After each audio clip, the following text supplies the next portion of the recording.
नमस्कार, आप देख रहे हैं अपना बिहार, आपके साथ मैं हूं अलीम अतहर। शुरुआत बड़ी खबर से करेंगे। पटना से इस वक्त एक बड़ी खबर है। पटना में भूकंप के झटके महसूस किए गए हैं। 2:52 पर भूकंप के ये झटके महसूस किए गए हैं। रिक्टर स्केल पर इसकी तीव्रता 5.1 मापी गई है। तो करीब 2:52 पर पटना के कई इलाकों में भूकंप के झटके महसूस किए गए और भूकंप के झटकों के बाद लोग अपने अपने दुकानों मकानों से बाहर निकल आए। 5.1 भूकंप की तीव्रता बताई जा रही है।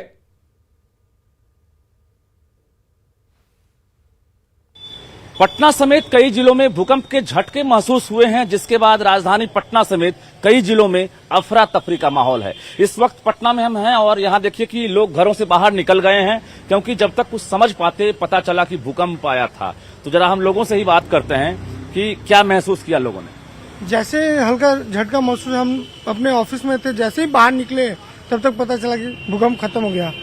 कितना देर फील हुआ? थोड़ा देर पता ही नहीं चल पाया। हल्का लगा कि कोई कुर्सी हिला, तब तक हम उठे चेयर पर से तो पता ही नहीं चला। क्या नाम हुआ आपका? अमित नाम हुआ। जी, आपने भी महसूस किया? जी महसूस किए सर। मेरा नाम राणा कुमार हुआ और मुझे पता चला कि हम काम कर रहे थे, उसी टाइम पता चला, तो उसके बाद हम लोग बाहर ऑफिस के बाहर निकल गए सर। तो अब बाहर ही हैं? हाँ, उस समय से बाहर ही अभी हैं सर। अंदर एक डर बना? जी, डर लगता है, थोड़ा सा डर नाम हुआ? राणा कुमार सिंह सर। अभी महसूस किए? हाँ सर, महसूस किए, तभी हड़बड़ा के बाहर निकले तब तो फिर खत्म हो गया। हमें लगता है कि थोड़ा सा 5.1 के लगभग भूकंप का झटका था, आया है ऐसा लगा है। अच्छा, ये नेपाल बताया जा रहा है केंद्र था उसका? शायद हो सकता है, लग रहा है कि बड़ा हादसा टल गया। हाँ, ये तो है, शुक्र है ईश्वर का, भगवान का, कि बड़ा हादसा टल गया, वरना कुछ भी हो सकता था। क्या नाम हुआ? मुकेश गुंजन नाम है। आप लोगों ने भी फील किया? जी हाँ, ऐसा ही फील हुआ। हम लोग देखा, जरा सा महसूस हुआ, फिर हम लोग बाहर हो गए। अभी तक बाहर ही खड़े हैं और ज्यादा तो महसूस नहीं हुआ, हल्का फुल्का ऐसे ही महसूस हुआ। ठीक है। बिल्कुल, लोगों ने महसूस किया है। ये राजधानी वासी हो, निश्चित रूप से जैसे ही लगा कि भूकंप है, सभी घरों से बाहर निकल गए, दफ्तर छोड़कर बाहर निकल गए। और जो अभी आईएमडी की बात माने अगर, तो 2:52 में 5.1 तीव्रता जो है भूकंप का जो है स्केल था। और उसके बाद जो केंद्र है वो नेपाल बताया जा रहा है। जाहिर है बहुत हल्के झटके जो है महसूस किए गए। इसको लेकर लोगों में ज्यादा घबराहट नहीं है, लेकिन अफरा तफरी देखी जा रही है। कैमरामैन दीपक के साथ रजनीश कुमार, न्यूज 18 पटना। पटना में अपराधियों ने एक मुखिया मंजू देवी के पति की गोली मारकर हत्या कर दी। मृतक का नाम धीरज है, जिसकी पत्नी नालंदा के हरनौत के देहरी गांव की मुखिया हैं। धीरज अपने परिवार के साथ पटना में रहता था। धीरज को कई गोलियां मारी गई, जिससे उसने मौके पर ही दम तोड़ दिया। वारदात की तस्वीर भी सीसीटीवी में कैद हो गई है और पुलिस उनकी पहचान कर छापेमारी में जुटी हुई है। कि एक इंसान की जो है गोली मार करके मृत्यु हो गई है, उसी को जो है आप लोग जांच कर रहे हैं? और उधर बेगूसराय में अपराधियों ने चिमनी भट्टा मालिक मनोज झा की गोली मारकर हत्या कर दी। घटना मंसूरचक थाना क्षेत्र के बाजूपुर की है। अभी तक यह साफ नहीं हो पाया है कि हत्या की वजह क्या है। फिलहाल मंसूरचक थाना मामले में पुलिस में जांच में जुटी हुई है। विधानसभा में नेता प्रतिपक्ष विजय सिन्हा ने सीएम नीतीश कुमार से इस्तीफा मांगा है और चुनाव कराने की चुनौती दी है। विजय सिन्हा ने कहा कि बिहार में लॉ एंड ऑर्डर पूरी तरह से फेल है और सरकार के लोग शराब और बालू के अवैध कारोबार में लगे हुए हैं।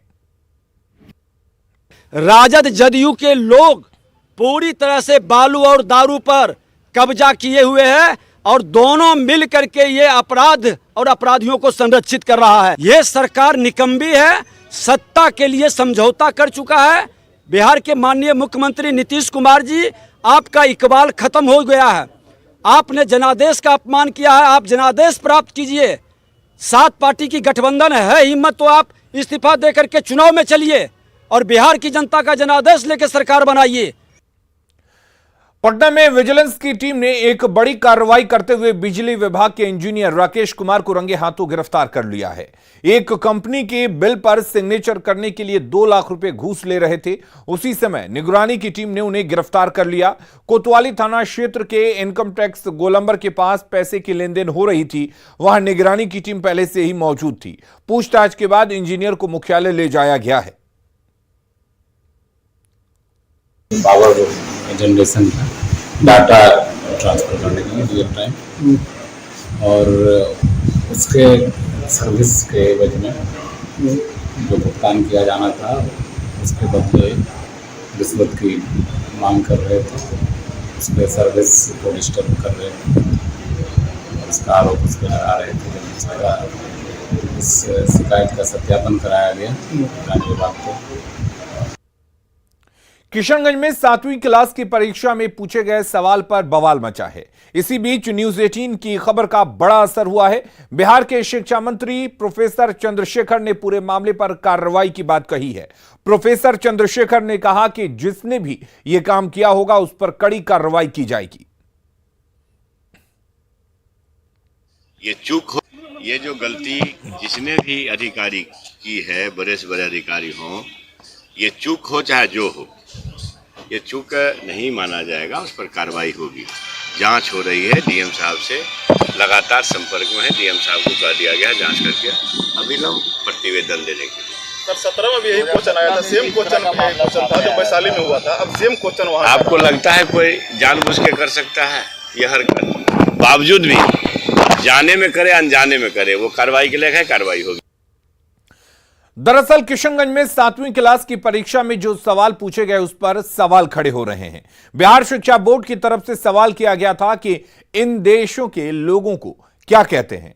फिर जो ऑप्शन दिए गए थे उसमें चीन, नेपाल, इंग्लैंड के साथ भारत का तो जिक्र किया ही गया था।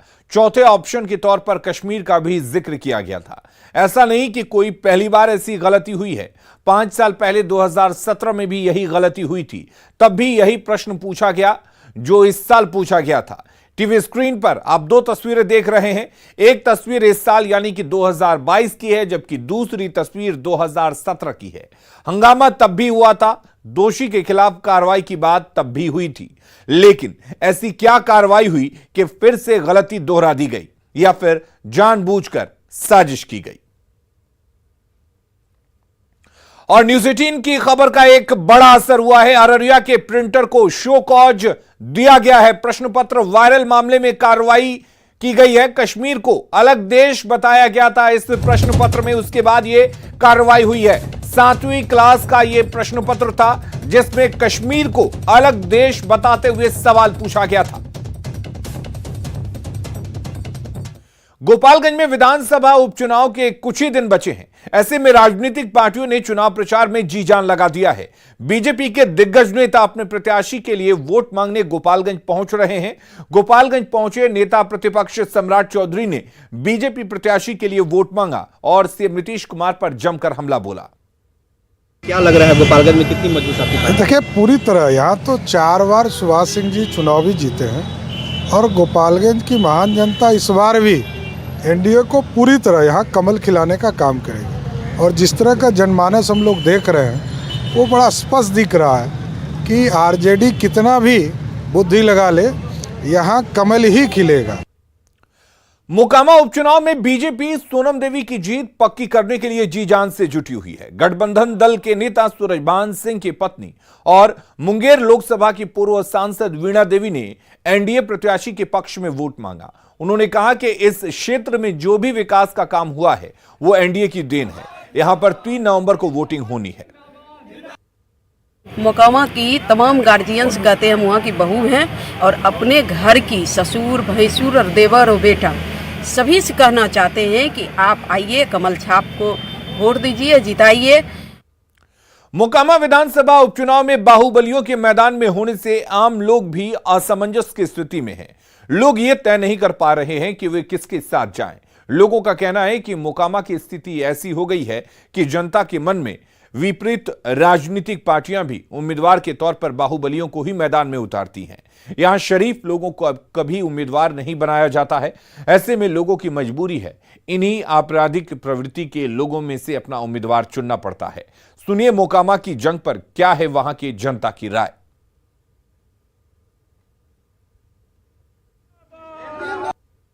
दिक्कत ये है, सबसे बड़ी बात है कि जनता वो पुह में कि किसे हम वोट दें, वैसे नहीं कर। दोनों की छवि कमोबेश एक ही है, एक सांपनाथ है तो एक नागनाथ है, तो दोनों तो लगभग वही। दोनों बाहुबली हैं। लड़ाई तो 47 से 47 के है। बाघ के सामने बकरी का कोई वैल्यू है? तुरंत चबा जाएगा। लेकिन इस बार बाघ की लड़ाई बाघ से है, मुकामा इस बार बाघ की लड़ाई बाघ से है। लोहा से लोहा लड़ेगा और लोहा से लोहा कटता भी है। जाति फैक्टर तो ऐसा शुरू से आते आ रहा है बिहार में, तो इसलिए दूसरे को टिकट मिलता कहाँ है? क्या फैक्टर है आप बता रहे हैं? जाति फैक्टर नहीं तो आगे फैक्टर पहले से करीब 20-25 साल पहले से यहाँ पार्टी लोग सब क्रिमिनल को टिकट देने लगे। देखा देखी अब सब क्रिमिनल को टिकट देता है, जनता तो बेचारा है। अब उसी में जिसको चुने या न चुने। मोकामा विधानसभा जो क्षेत्र है आपका, ये कितना बदला? कहाँ कुछ बदला है?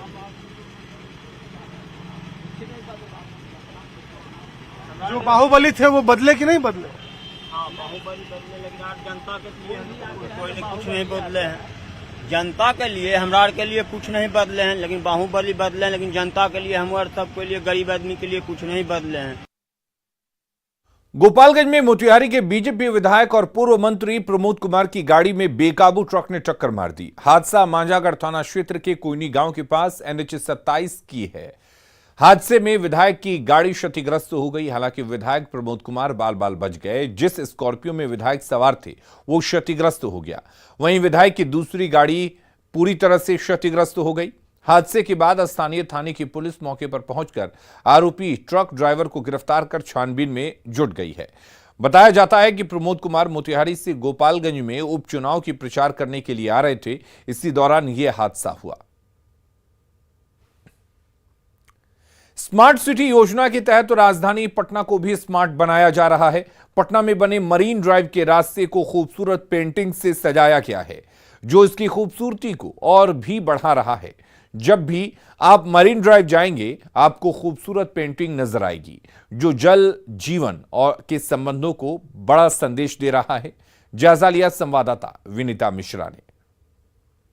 पटना स्मार्ट सिटी के तहत अब मरीन ड्राइव को भी स्मार्ट बनाया जा रहा है। आप मेरे पीछे ये तस्वीरें देख रहे हैं, जो मरीन ड्राइव जाने वाले रास्ते पर इस तरीके से खूबसूरत पेंटिंग्स की गई है। गोलघर से जो कनेक्टिंग रोड मरीन ड्राइव को जोड़ती है, अब उसे स्मार्ट सिटी के तहत स्मार्ट बनाया जा रहा है। और इन पेंटिंग्स को अगर आप देखेंगे तो कई मैसेज भी आपको मिलेंगे, क्योंकि मरीन ड्राइव जिसे हम जेपी गंगा पथ के नाम से जानते हैं, जो गंगा पे बनाया गया है, यानी जल पे बनाया गया है, और जल में कितने जीव जंतु रहते हैं वो यहाँ दर्शाने की कोशिश की गई है। ये देखिए, जो मरीन ड्राइव का जो रास्ता है, जो गोलघर से होते हुए मरीन ड्राइव को जोड़ता है, वहां इस तरीके से स्मार्ट सिटी के तहत उसे स्मार्ट बनाया जा रहा है। और इसमें ये तमाम चीज दर्शाए गए हैं कि मरीन ड्राइव का जो कनेक्शन है वो पानी से कितना स्ट्रांग है। यहाँ पे ऑक्टोपस है, पानी के अंदर रहने वाले जीव जंतु को इस पेंटिंग्स के जरिए दिखाया गया है। यानी जल में कितने जीवन हैं वो इन पेंटिंग्स के माध्यम से आप समझ सकते हैं। इस पेंटिंग्स की जो शुरुआत है वो यहाँ दिखा रही है कि कैसे एक छोटा सा बच्चा मछली को पकड़ने की कोशिश कर रहा है।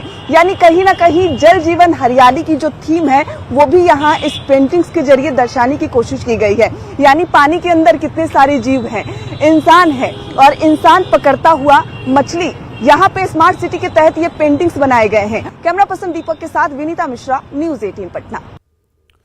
बिहार में अब डेंगू की चपेट में सरकारी स्कूल में पढ़ने वाले बच्चे भी आने लगे हैं। इसके बाद भी सरकारी स्कूलों में डेंगू से बचने के लिए कोई व्यवस्था नहीं हो रही है। तस्वीरें भागलपुर के कहलगांव प्रखंड के रामचंद्र सिंह प्राथमिक विद्यालय की है। यहां जब न्यूज़ 18 की टीम ने जाकर पड़ताल की तो स्कूल में व्यवस्थाओं की हकीकत सामने आ गई। देखिए भागलपुर से संवाददाता विकास कुमार सिंह की रिपोर्ट। बिहार में डेंगू का प्रकोप दिन प्रतिदिन बढ़ता ही जा रहा है और इसके जद में अब बिहार के बच्चे भी आ रहे हैं। ऐसे में बिहार के सरकारी स्कूलों में क्या व्यवस्था है और किस तरह से बच्चे पढ़ रहे हैं, इसकी पड़ताल करने के लिए हम निकले हुए हैं। हम पहुंच गए हैं कहलगांव के प्राथमिक विद्यालय स्वर्गीय रामचंद्र सिंह प्राथमिक विद्यालय में, और यहाँ पे आपको हम तस्वीर दिखाना चाहेंगे। ये पहली तस्वीर जो देखिए, सबसे पहले खुले में जो है ये जो बच्चों को मध्याह्न भोजन दिया जाता है उसका बर्तन और खुले में रखा गया है। पानी यहाँ पर रिसता है, पानी का जमाव होता है और डेंगू फैलने का सबसे बड़ा कारण यही होता है। उसके बाद दूसरी तस्वीर जो हम आपको दिखाने जा रहे हैं, ये बच्चे हैं, यहाँ के नौनिहाल हैं जो इस स्कूल में पढ़ाई करते हैं। ये बच्चे सबसे पहले तो नीचे बैठकर पढ़ाई कर रहे हैं खुले में, और फर्श पर ना कोई किसी तरह का चादर है, ना बोरा है, सभी बच्चे जो है फर्श पर बैठकर पढ़ाई कर रहे हैं। तो ऐसे में जो यह तस्वीर है, यह तस्वीर ये बिहार में शिक्षा व्यवस्था की पोल खोलती हुई यह तस्वीर है। और ख़ासकर जिस तरह से लगातार दिन प्रतिदिन बिहार में डेंगू के मरीज़ बढ़ रहे हैं, ऐसे में तो कहीं ना कहीं इन बच्चों को भी खतरा है। यहाँ की प्रधान अध्यापिका हैं, उनसे बात करेंगे। मैम, स्कूल में समुचित व्यवस्था नहीं है, बच्चे फर्श पर बैठकर पढ़ाई करते हैं, स्कूल में चार दीवारी नहीं है, जगह जगह कूड़ा पसरा हुआ है, शौचालय जो है वो गंदा पड़ा हुआ है। ऐसे में बच्चे कैसे आगे बढ़ेंगे? शौचालय तो साफ सफाई के बारे में नहीं, शौचालय उधर का टूटा हुआ है, इधर का शौचालय ठीक है, बच्चे बाहर नहीं जाते हैं। इसके बारे में आप बच्चे से बात कर लीजिए कि बच्चे क्या शौच करने बाहर जाते हैं। बाहर तो स्कूल से बाहर बच्चे नहीं जाते हैं। हम सीधे 9 बजे क्लास लगता है तो सीधे 4 बजे बच्चे घर जाते हैं। जो शौचालय गंदा है उसी में तो जाते हैं, उसमें इधर जाते हैं। पानी का जमाव होता है, यहाँ पर पानी रिश्ता है, जमा होता है। जो मध्याह्न भोजन में जो बर्तन इस्तेमाल किया जाता है वो बर्तन रखा हुआ है, वो तो पानी गिरता है, छिटका पड़ता है, उसी लिए रखा हुआ है, या नल से पानी लेती है। लेकिन जल जमाव होता है तो इससे तो जो है डेंगू का प्रकोप वो तो बढ़ेगा। डेंगू का प्रकोप होगा नहीं, गड्ढा नहीं है, यहाँ जल जमाव नहीं हो रहा है। कभी ब्लीचिंग पाउडर वगैरह का छिड़काव किया जाता है, लेकिन अभी तो हमें दिखाई नहीं दे। अभी नहीं किया। अब रोज रोज थोड़े होगा, रोज नहीं, कभी कब होगा? कभी होता है, सप्ताह में या 15 दिन में हो जाता है। इस बार अंतिम बार कब आपने छिड़काव किया था? अंतिम बार से 10 तारीख को किया। और स्कूल जैसे संस्थान में डेंगू से बचाव को लेकर सावधानी और जागरूकता काफी अहम हो जाती है। लेकिन न्यूज 18 की टीम ने जब खगड़िया के अरुण मध्य विद्यालय के हालात का जायजा लिया तो वहां स्थिति काफी भयावह दिखी। बच्चे स्कूल में गंदगी के बीच ही पढ़ने को मजबूर थे। देखिए संवाददाता दिग्विजय कुमार की रिपोर्ट। खगड़िया में भी डेंगू का प्रकोप बढ़ते जा रहा है। ऐसे में स्कूल में जो बच्चे पढ़ने के लिए आते हैं उनका स्थिति हम ये देखना चाह रहे हैं कि स्कूल में क्या व्यवस्था किया गया है डेंगू से बचाव को लेकर के। तो ये आप स्कूल अरुण मध्य विद्यालय है जो नगर परिषद क्षेत्र खगड़िया में पड़ता है, और ये स्थिति स्कूल का देख सकते हैं कि किस तरह से गंदगी पूरा स्कूल में जो है सो फैला हुआ है। इसी गंदगी के बीच में बच्चे जो है सो वो पढ़ने को मजबूर हैं। डेंगू को लेकर के बार बार यह कहा जा रहा है कि स्कूल से लेकर के अपने आसपास के क्षेत्रों को साफ सफाई रखना बहुत जरूरी है। जल जमाव वाले क्षेत्र वहाँ नहीं होना चाहिए था, लेकिन जो स्थिति है वो आप स्कूल में देख सकते हैं कि यह अरुण मध्य विद्यालय है, यहाँ पर जल जमाव की भी स्थिति बनी हुई है, और जो साफ सफाई होना चाहिए था स्कूल में वह कहीं से दिखाई नहीं दे रहा। जो बच्चे हैं इसी गंदगी में पढ़ने को मजबूर है। यहाँ पर डेंगू मच्छर के बारे में जानते हो? Yes sir. कितना खतरनाक है, बहुत क्या जानते हो सर? ये बहुत खतरनाक है, जैसे कोरोना फैल रहा है वैसे ही फैल रहा है, और इसके यहाँ गंदगी उनकी नहीं रहना चाहिए इस चीज़ में। तुम्हारे स्कूल में तो गंदगी है? यस सर है। क्या गंदगी दिख रहा है? कचरा पड़ा हुआ साइड में। अच्छा, यस सर। तो क्या डर लगता है कि डेंगू हो सकता है? यस सर, डर लगता है। डर तो लगता है ना कि जी तो इसके लिए तो हम लोग बच्चे लोग को सावधानी कर दिए घर में अपना करने के लिए, लेकिन स्कूल में चूना छिड़काव का या ब्लीचिंग का कोई व्यवस्था नहीं है? कहाँ चूना और छिड़काव हुआ है? नहीं हुआ है। ये ब्लीचिंग नहीं हुआ है? जी नहीं। एक डर बना हुआ रहता है। डर नहीं बना हुआ है तो बच्चे लोग को, हम लोग भी तो हैं, सभी को तो बना हुआ है मेरे तो। साफ सफाई होना चाहिए था जी। तो साफ तौर पर देख सकते हैं कि जो स्कूल में जो व्यवस्था होनी चाहिए थी, साफ सफाई से लेकर के जल जमाव की स्थिति नहीं रहनी चाहिए थी, वह स्थिति यहाँ पर देखने को मिल रहा है। ऐसे में जो बच्चे यहाँ पढ़ने के लिए आ रहे हैं वह भी इस बात को लेकर के आशंकित है कि कहीं वह भी डेंगू का बीमारी का शिकार न हो जाए। दिग्विजय कुमार, न्यूज 18 खगड़िया। और खबरें लगातार जारी हैं, आप बने रहिए न्यूज 18 बिहार झारखंड के साथ।